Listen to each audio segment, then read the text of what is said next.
We're going to be removing the windshield trim on this 2004 F-150 Supercab. Easiest way is to start at the base of the windshield and pry it up with a small tool like I have here. It's held in place with 4 little plastic clips. The metal is pretty thin, so when you're prying on it, make sure you're careful because it does bend pretty easily. So just keep prying underneath there gently. You'll be able to tell when each one of those little clips lets go, and you can kind of pop it up. Once you get up past the windshield and up to the top of the truck itself, the rest of this piece that we're removing is held in place with double-sided tape. So you can see up on the top, I've already removed this piece, but you basically just have to pry underneath there and kind of be as gentle as you can, but there's double-sided tape holding that in place. Here you can see one of the clips that stayed on the truck itself. I'm just going to pry that off. This small separate piece at the back side of the cab is called the drip side trim molding, and it's also held in place with double-sided tape. Oh, now you can see the back side of the trim piece that we took off. It did get a little bend in it right there, which you can kind of straighten out with your hand. So the back of this basically has a channel that runs all along it, and that's where the clips go up towards the part that goes on the windshield. This is the part that goes over the cab, and it has a plastic piece that runs in the channel several feet long. That's where the double-sided tape goes. Here's the 4 clips that hold the piece against the windshield.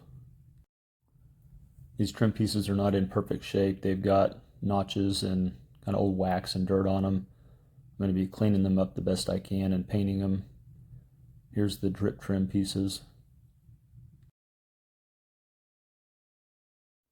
So here's what's printed on the back of each of the trim pieces. Made in Canada. Some other numbers, letters. This is the part number if anybody needs that. And this is the part number on the back of the drip trim piece. Now you need to clean off all the old tape residue and the tape that's left over on the truck. It runs about 2/3 of the way from the back glass up towards the front.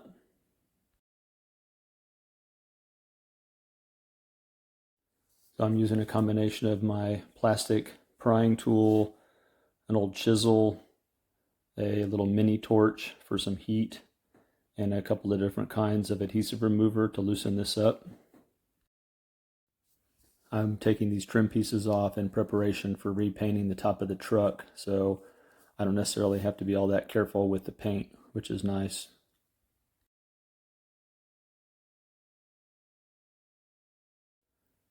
I spent quite a bit of time cutting and scraping the old double-sided tape off the back of the trim pieces themselves using a utility knife and a razor blade scraper. I wasn't trying to get them perfectly clean, just getting them as clean as I could so that the new double-sided tape would stick later. This is the SEM Trim Black Ultra spray paint that I used. Before you paint these trim pieces, it's a good idea to clean them really well with some Dawn dishwashing soap and then wipe them down with some rubbing alcohol. And it's also a good idea to scuff them up a little bit with some fine sandpaper before you paint them.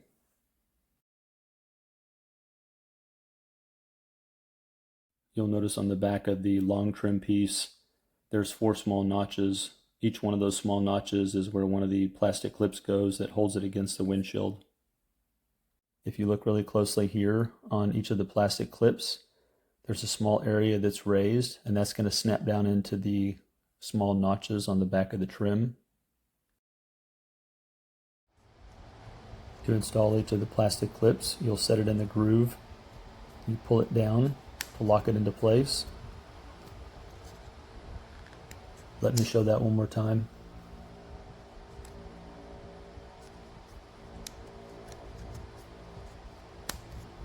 The first thing to do when you're ready to reinstall the long trim piece is to apply the double-sided tape to the part that will go on the top of the truck. Next, you'll want to snap in the 4 plastic clips that will hold the piece close to the windshield.